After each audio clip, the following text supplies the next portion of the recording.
In the Neolithic period, there was a great deal of commerce in Sardinia, and Gallura played an important role in this as a bridgehead in the network of relationships with the world outside the island, due to its thousands of years of connections with Corsica. A precious volcanic black glass obsidian, which is found on Monte Arci in Sardinia, became the basis of wealth and cultural richness. This material was used to produce weapons and tools because it was sharp, durable, and easy to work. It made the name of Sardinia well known throughout the Mediterranean basin.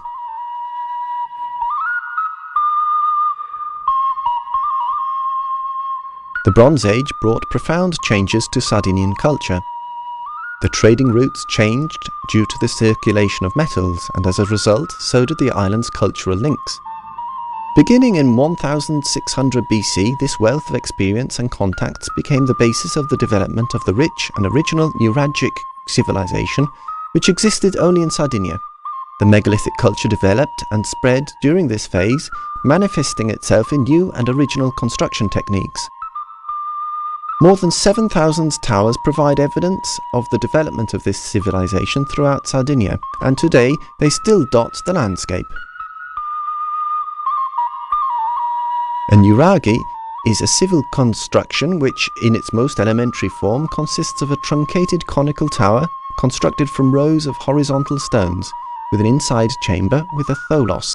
The Greek term tholos indicates the false dome, formed by the gradual narrowing of the rows of stones towards the top without the use of a keystone to the vault.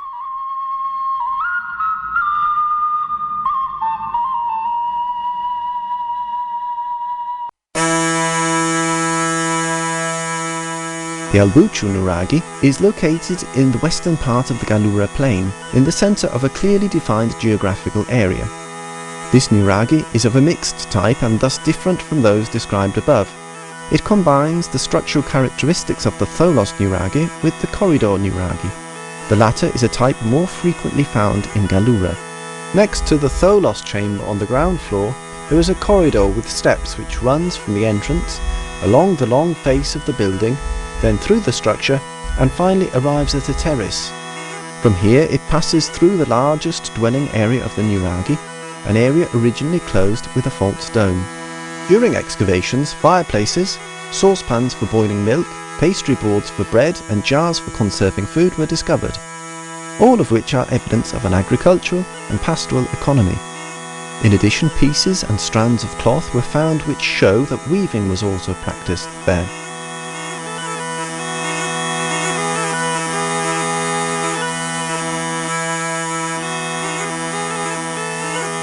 On the western side, the whole structure rests upon a granite outcrop, which is included in the wall. In the northwest, there is the upper chamber of a tower which was originally accessible by means of a staircase at the back of the building.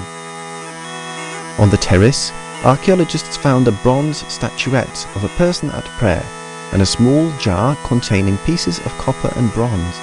Among these were fragments of an Aegean ingot which had probably been conserved to be melted down again into a new ingot. Originally, the top of the building had a wooden parapet. This can be deduced from 8 large brackets almost in the centre of the facade of the building, which are still in their original positions.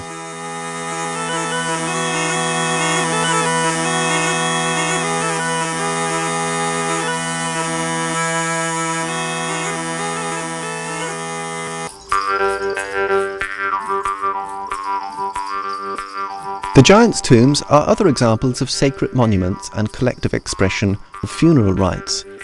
Arzachena contains 2 of the largest and most beautiful examples in the whole of Sardinia. The Lilolgi e Coduecchiu tombs are the result of 2 chronologically distinct construction phases, and show that the Nuragic tombs derive from the structures of the dolmens.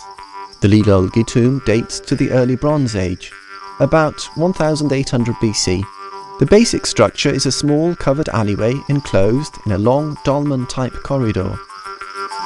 During the Nuragic period, an exedra, semicircular building, was added to the front.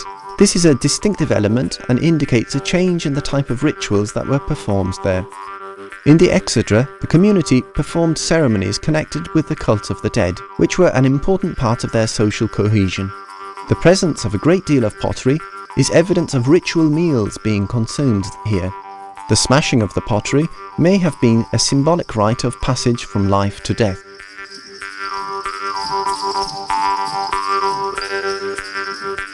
The Kodu Ekyu giant's tomb was also constructed in two phases.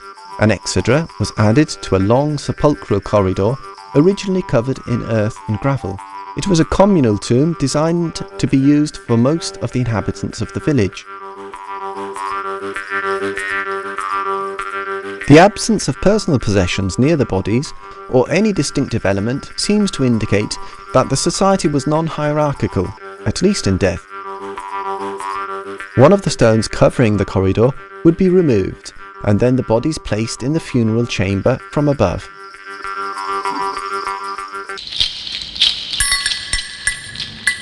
The Lilolgi and Kodu Ekyu giants' tombs faced east towards where the sun, and thus life, originates.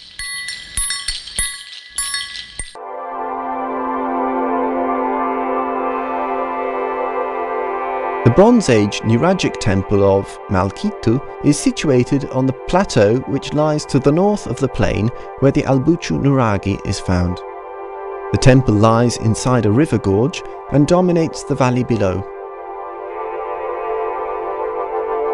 One approaches the temple by means of a path which leads through fallen rocks, vegetation and the ruins of other Nuragic structures, all of which add to the sense of the place being holy. This sense of sanctity is due not to the grandeur of the building, but rather to the surrounding nature, the seclusion of the site, the way it dominates the surrounding area, and the intensity of the light that filters through the thick foliage. The building is in the form of a quadrilateral, with side walls that are longer than those of the front and back. The entrance is typical of the Nuragic Megaron temples found in Sardinia. The temple is divided into two distinct parts, an atrium and an internal chamber.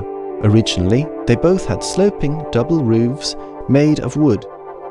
The religious significance of the site, explicit in the structure, does not seem to be connected to any particular cult. Probably it was a communal sanctuary, or perhaps better, a meeting place for the Nuragic community of the area.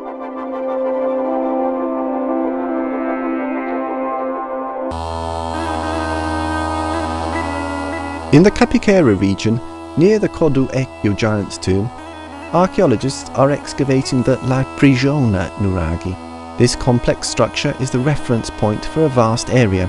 It is a large village of about 100 huts and covers an area of 5 hectares.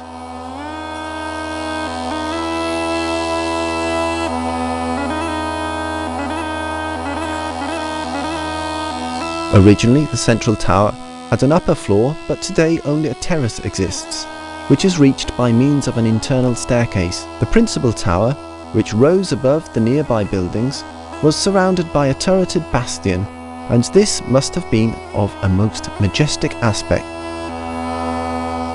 A well that can still be used to this day has been found in the wide internal courtyard, surrounded by a wall. The excavations have uncovered imposing walls, and inside them one can reconstruct important aspects of the way of life of the inhabitants. Apart from the complex furniture of the meeting hut, some other buildings also clearly had specialized functions. They were perhaps workshops dedicated to particular activities: the conservation of food in large and robust containers, the repairing of vases with lead, baking bread in a crude brick oven, and the milling and conservation of cereals. The excavated structures show the different phases of construction and the expansion and contraction of the village, which was inhabited from the Middle Bronze Age in the 14th century BC to the 9th century BC. Here we see restoration work under the supervision of the Archaeological Board on material from the excavations of the La Prigiona Nuragi in the well-equipped laboratory in Arzachena. Here they are carefully reconstructing, from more than 600 fragments, a large food container which was found inside one hut.